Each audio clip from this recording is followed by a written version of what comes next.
Morning students, Razul here. In previous part, we did composition of soil and soil particles and soil types, sandy soil, clay soil, loamy soil and their properties. In this part, we will do properties of soil, percolation rate of water in soil, absorption of water by the soil, soil and crops, properties of good soil, different color soil, black soil, red soil, sandy, loamy and clay soil. And next our article is soil erosion. And in this topic we will do causes of soil erosion and prevention of soil erosion. First one is properties of soil. Soil की क्या क्या properties होती हैं. Many properties of soil depend upon the particle size. Particle size influences percolation rate of water and absorption of water in soil. These characteristics vary means change होना in loamy, sandy and clay soil. मतलब loamy, sandy और clay soil में अलग. जैसा कि हम पहले discuss कर चुके हैं कि पर्कुलेशन मीन्स क्या होता है. The downward movement of water through soil. Soil के अंदर जो डाउनवर्ड मूवमेंट होती है वाटर की उसको पर्कुलेशन कहते हैं. तो वाटर का पर्कुलेशन रेट सॉइल के अंदर कैसे होता है.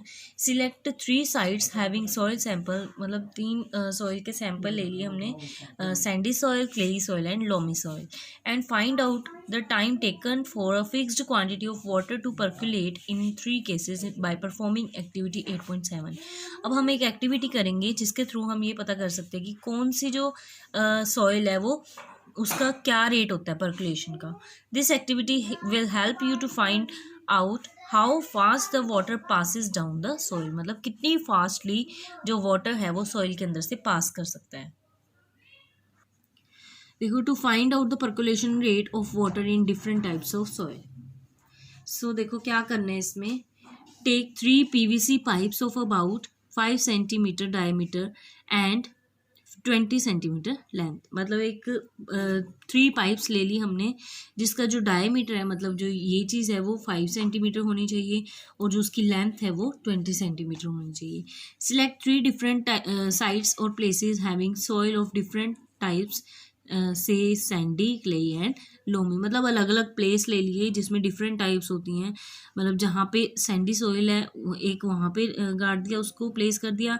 जहाँ पे क्लेई सॉइल है एक वहाँ पे लगा दिया और जहाँ पे लोमी सॉइल है एक हमने पाइप वहाँ पे लगा दी. Now place the 3 PVC pipes about 2 centimetre deep into the ground. तो 2 सेंटीमीटर का जो गड्ढा खुद है वहाँ पे हमने इसको लगा देनी है PVC पाइप्स को अलग अलग जगह पे. Pour 200 millilitre water with the help of a graduated beaker in each pipe slowly. हर एक पाइप में धीरे धीरे करके 200 मिलीलीटर पानी डालना है जैसे यहाँ पे दिखाया हुआ है. ठीक है. So note the time taken to pour 200 milliliter water till all the water in the pipes has seeped into the ground. तो हमने क्या किया कि हमने टाइम नोट किया कि ये जो पूरा पानी डाला है हमने 200 मिलीलीटर वो कितनी देर में नीचे जा रहा है, सीप कर रहा है ग्राउंड के अंदर. मतलब कितनी देर में वो नीचे ग्राउंड के अंदर जा रहा है. Calculate the rate of percolation for the 3 sites separately as follows. ठीक है. तो कैसे कैलकुलेट करेंगे. देखो, percolation rate for site A मतलब कोई भी ए साइट ले ली. मान लिया कि सैंडी सॉइल वाली जो साइट है उसका पर्कुलेशन रेट हम कैसे निकालेंगे. सबसे पहले तो अमाउंट ऑफ वाटर, कितना अमाउंट लिया है हमने वाटर का 200 millilitre divided by percolation time. मतलब जितना टाइम उसको लगा है अंदर जाने के लिए. से अगर हम फॉर एग्जांपल अगर हम लेते हैं कि पर्कुलेशन टाइम 10 मिनट्स लगा है, यहाँ पे लिखा हुआ है ना कि मान लो अगर हम ये कह दें कि 10 मिनट्स लगे हैं उसको जो 200 मिलीलीटर वाटर है उसको अंदर जाने के लिए. तो पर्कुलेशन रेट कितना होगा 200 मिलीलीटर डिवाइडेड बाय 10 मिनट्स. तो ये कितना आ गया 10 से 10 कैंसिल होगी 20 मिलीलीटर पर मिनट. ठीक है. मतलब 1 मिनट में 20 मिलीलीटर पानी अंदर जा रहा है. कंपेयर द तो इन तीनों के साइड्स को कंपेयर करेंगे तो हमने क्या किया. Try to relate it to particle size. Note whether percolation rate is higher in sandy soil or clay soil. अब देखो क्या होगा कि पर्कुलेशन रेट जो है वो सैंडी सॉइल में ज़्यादा जल्दी से होगा बजाय कि क्ले सॉइल के. वाई. क्योंकि जो सॉइल के पार्टिकल्स का साइज़ होता है सैंडी सॉइल के पार्टिकल्स का साइज़ बड़ा होता है क्लेई सॉइल के पार्टिकल्स से. तो जितना साइज़ बड़ा होगा उतना ही उसके अंदर स्पेस होगा ज़्यादा. ठीक है. और उतना ही ज़्यादा जल्दी पानी अंदर जाएगा. ठीक है. नेक्स्ट वन इज, अगर हम बात करें एब्जॉर्प्शन की, absorption of water by the soil, soil से वाटर को मतलब वाटर सॉइल के अंदर कैसे एब्जॉर्ब होता है। As mentioned earlier, soil contains moisture और water. Do all types of soil absorb water equally, क्या सारी की सारी जितनी भी सॉइल होती हैं वो इक्वली अमाउंट में वाटर को एब्जॉर्ब करती हैं। तो इसके लिए क्या किया, देखो the amount of water held by the soil depends on, नहीं, अलग अलग जो सॉइल के पार्टिकल्स हैं उनकी एब्जॉर्प्शन करने की पावर अलग अलग होती है, ठीक है। सो ये डिपेंड किस पे करते हैं, ऑन इट्स टेक्सचर, मतलब जो पार्टिकल का साइज है उन पे। Sandy soil holds very little water due to bigger spaces. अब देखो जो सैंडी सॉइल है उसके अंदर पानी तो जल्दी चला जाता है पर वो एब्जॉर्ब नहीं कर पाता पानी को, ठीक है, क्योंकि उनके अंदर स्पेस बहुत ज़्यादा होता है, ठीक है। Clayey soil holds more water, जो क्लेई सॉइल है वो वाटर को अच्छे से होल्ड करके रख सकती है। Let us perform an activity, अब एक एक्टिविटी से हम देखेंगे क्या क्या होता है। देखो इस एक्टिविटी में क्या करना है, to find out the amount of water absorb by different types of soil, ठीक है। तो इसके लिए अलग अलग 2 टाइप्स की सॉइल ली हैं, सैंडी और क्लेई, एक सैंडी एक क्लेई। तो इसमें क्या किया, टेक 2 फ्यूनल्स, फ्यूनल्स ले लिए, ग्लास की हो या प्लास्टिक की हो, जैसी भी हो, ठीक है। ये देखो यहाँ पे दिखा देती हूँ मैं, एक बीकर ली है, उसके यहाँ पे अंदर फ्यूनल रखा है, या तो ग्लास का हो या प्लास्टिक का हो, जो भी है, और उसके अंदर एक और हमने फिल्टर पेपर रखा है फोल्ड करके यहाँ पे, ठीक है। इसके अंदर फिल्टर पेपर रख दिया। अब क्या करना है, जो हमने सैंड ली है, जो हमने सॉइल ली है, सैंडी सॉइल और क्लेई सॉइल, उसको इसके अंदर डालेंगे, ठीक है। इस फिल्टर पेपर के अंदर जब हम डालेंगे, धीरे धीरे करके एक एक ड्रॉप करके यहाँ पे पानी की डालेंगे, ठीक है। तो धीरे धीरे क्या होगा, जो इसके अंदर ये सॉइल है ना, तो सॉइल के अंदर पानी एब्जॉर्ब हो जाएगा, और जो बचा हुआ पानी होगा जो एब्जॉर्ब नहीं कर पाएगी वो नीचे हो जाएगा, आ जाएगा, ठीक है। तो हम उन दोनों को कंपेयर कर लेंगे कि सैंडी सॉइल में कितना पानी नीचे आया है, मतलब एब्जॉर्ब कितना हुआ है, और क्लेई सॉइल में कितना हुआ है। तो देखो क्या किया, यही लिखा हुआ है इसमें। Now put 20 gram of dry sand in 1 funnel and 20 gram of dry clay in another. एक में सैंड डाल दी, एक में क्ले डाल दी। उसके बाद 200 मिलीलीटर वाटर डाला उसके अंदर, ड्रॉप बाय ड्रॉप, ड्रॉप करके, ठीक है, हर एक में, दोनों में। तो हमने क्या ऑब्जर्व किया, you will observe that the water start dropping in the conical flask और बीकर। तो धीरे धीरे जो पानी है वो नीचे गिरना शुरू हो गया बीकर के अंदर। Leave the apparatus for some time, कुछ देर के लिए हमने ऐसे ही रख दिया, till the water from the funnel stops dropping, तब तक रखना है जब तक कि जो पानी है वो नीचे गिरना बंद ना हो जाए, ठीक है। उसके बाद क्या करना है, note the amount of water collected in the conical flask और बीकर। फिर उसको जो पानी वो कलेक्ट हुआ है नीचे, उसको हम देखेंगे कि कितने अमाउंट हुआ है कलेक्ट हमारा, ठीक है। तो कैलकुलेट करने के लिए हम क्या करेंगे, वेट क्या थी सॉइल की, कितनी सॉइल ली थी हमने, 20 ग्राम ली थी दोनों की, ठीक है। और वाटर कितना लिया था, 200 मिलीलीटर, दोनों में 200 मिलीलीटर वाटर डाला था, ठीक है। तो हमने मान लिया कि जो वाटर कलेक्ट हुआ है, ये जो नीचे पानी आया है वो x मिलीलीटर आया है, ठीक है, मान लिया हमने x मिलीलीटर आया है। तो क्या होगा, देखो अमाउंट ऑफ वाटर रिटेन, मतलब हमने क्या निकालना है, हमने ये निकालना है कि कितनी अमाउंट वाटर की यहाँ पे एब्जॉर्ब हुई है, ठीक है। तो देखो यहाँ पे 20 ग्राम सॉइल ली थी, ठीक है, उसमें क्या करेंगे, 200 मिलीलीटर वाटर लिया था ना, 200 मिलीलीटर वाटर में से जो ये नीचे पानी बचा है उसको अगर हम माइनस कर दें 200 में से, ये वाला जो पानी है अगर हम माइनस कर दें तो ये वाला पानी आ जाएगा जो इसके अंदर है, ठीक है। तो इस तरह से हम ये निकाल सकते हैं कि कितनी अमाउंट जो है वाटर की वो एब्जॉर्ब हुई है सैंडी सॉइल और क्ले सॉइल में। अगर हमने परसेंटेज निकालनी हो तो क्या करेंगे, डिवाइड बाय 20 करके मल्टीप्लाई बाय 100 कर देंगे, वहाँ से परसेंटेज में आ जाएगा हमारा रिजल्ट, ठीक है। तो ये दोनों एक्टिविटीज़ जो हमने की हैं, एक परकुलेशन वाली और एक यहाँ पे एब्जॉर्प्शन वाली, दोनों में से क्या कर। अब देखो ये इस एक्टिविटी से हमें क्या पता चला, ये जो हमने एब्जॉर्प्शन वाली एक्टिविटी की है, कि जो क्लेई सॉइल है, मतलब जिनमें फाइन पार्टिकल्स होते हैं, वो उसकी जो एब्जॉर्प्शन करने की वो है अमाउंट है वो ज़्यादा होगी, ठीक है, वो एब्जॉर्ब ज़्यादा करेगी वाटर को बजाय की सैंडी सॉइल के, ठीक है। नेक्स्ट है हमारा soil and crops. What type of soil is good for growing crops. मतलब क्रॉप्स को ग्रो होने के लिए कौन सी सॉइल अच्छी रहती है? As you have already studied, good soil has the following properties. एक अच्छी सॉइल में ये सारी प्रॉपर्टीज होनी चाहिए। First one is it contains a mix of different size particle, मतलब डिफरेंट डिफरेंट साइज के पार्टिकल्स होने जरूरी हैं, ठीक है, मिक्सचर होना जरूरी है। ऐसा नहीं है कि बड़े पार्टिकल्स हैं तो बड़े ही पार्टिकल्स हो, अगर छोटे हैं तो छोटे ही हों, डिफरेंट साइज पार्टिकल होने जरूरी हैं। It is rich in organic matter, means humus होना जरूरी है, ठीक है।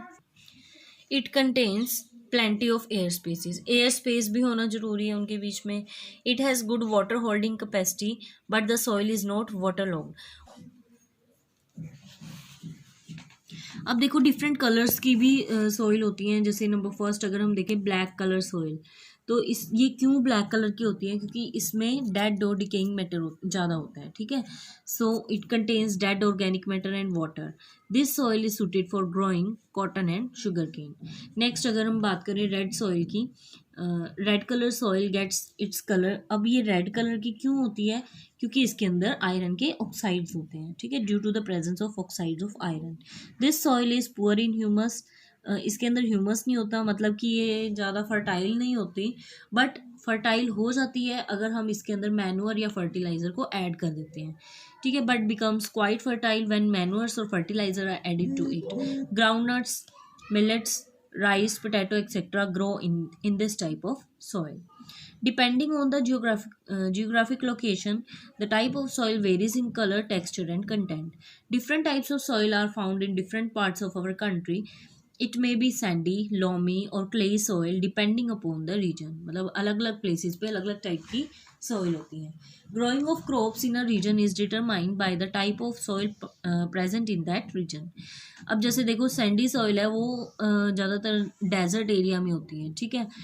Does not support growth of crops, क्योंकि इसके अंदर आपको पता ही है कि ग्रोथ नहीं हो पाती है ज़्यादा प्लांट्स की। तो मेनली यहाँ पे कैक्टस वगैरह ही हो सकते हैं सैंडी सॉइल में। In sandy soil the soil particles are quite big. आपको पता ही है कि जो सैंडी सॉइल है उसका जो सॉइल के पार्टिकल्स होते हैं वो बड़े होते हैं, ठीक है।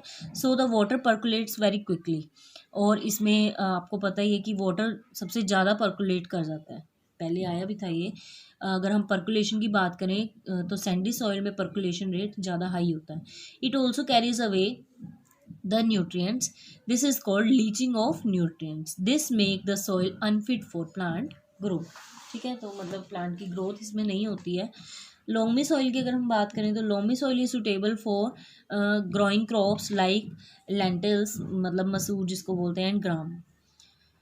सच soil does not show water logging, water is easily drained out of it, ठीक है। तो लोमी सॉइल अच्छी होती है, ठीक है, क्योंकि इसके अंदर वाटर लॉगिंग नहीं होता। Clayey soil is good for crops like wheat and paddy, ठीक है, वीट और पैडी के लिए अच्छी मानी जाती है क्लेई सॉइल, ठीक है। Clayey soil has good water retaining capacity. Retaining मतलब इसके एब्जॉर्प्शन करने की कैपेसिटी बहुत ज़्यादा होती है, ठीक है। आपको पता भी है, हमने अभी एक्टिविटी भी की है कि जो एब्जॉर्प्शन करने की कैपेसिटी होती है वो क्लेई सॉइल में सबसे ज़्यादा होती है, और अगर हम बात करें सैंडी सॉइल की तो उसमें सबसे कम होती है।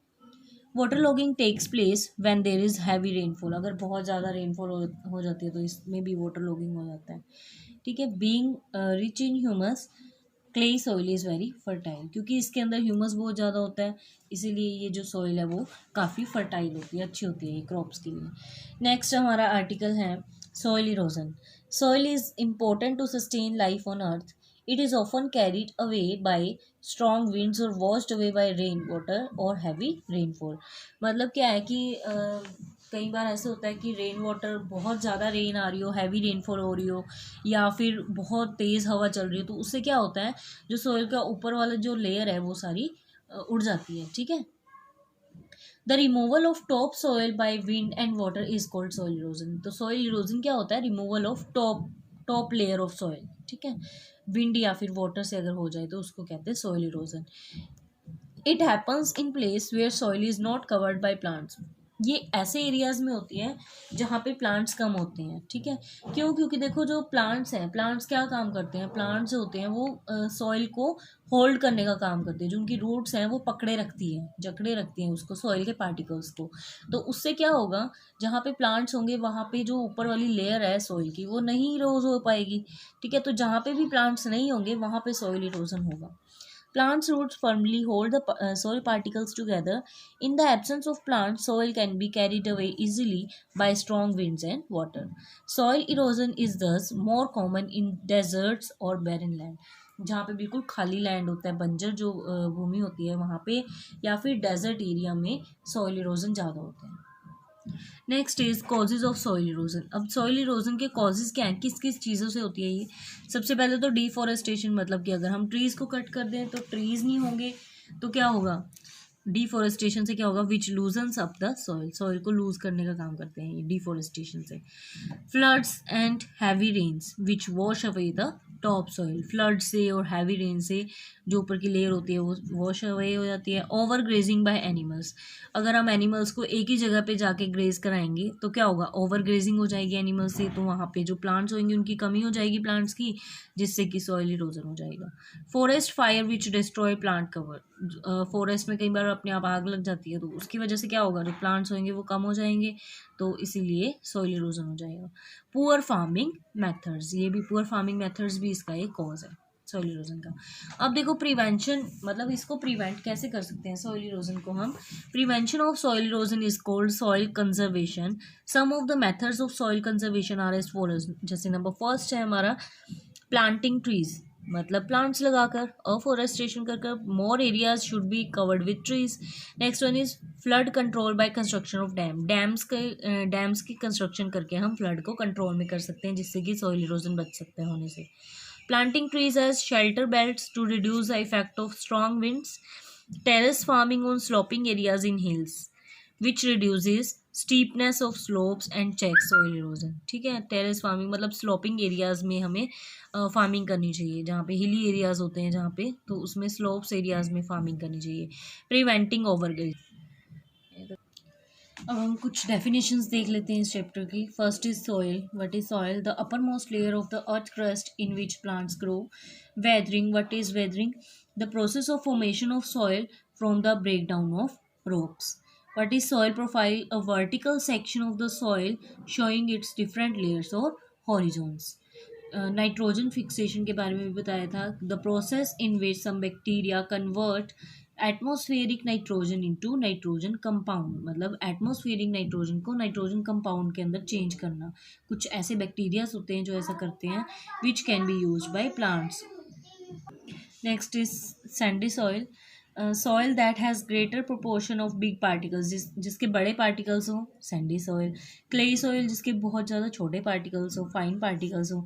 Soil that has relatively higher proportion of fine particles and loamy soil, जिसके अंदर इक्वल अमाउंट में हो, लार्ज भी और फाइन भी। Soil that has almost the same amount of large and fine particles. And soil erosion is the top removal of topsoil by wind and water. So our chapter is done now. Subscribe and share my channel if you like. Thanks for watching.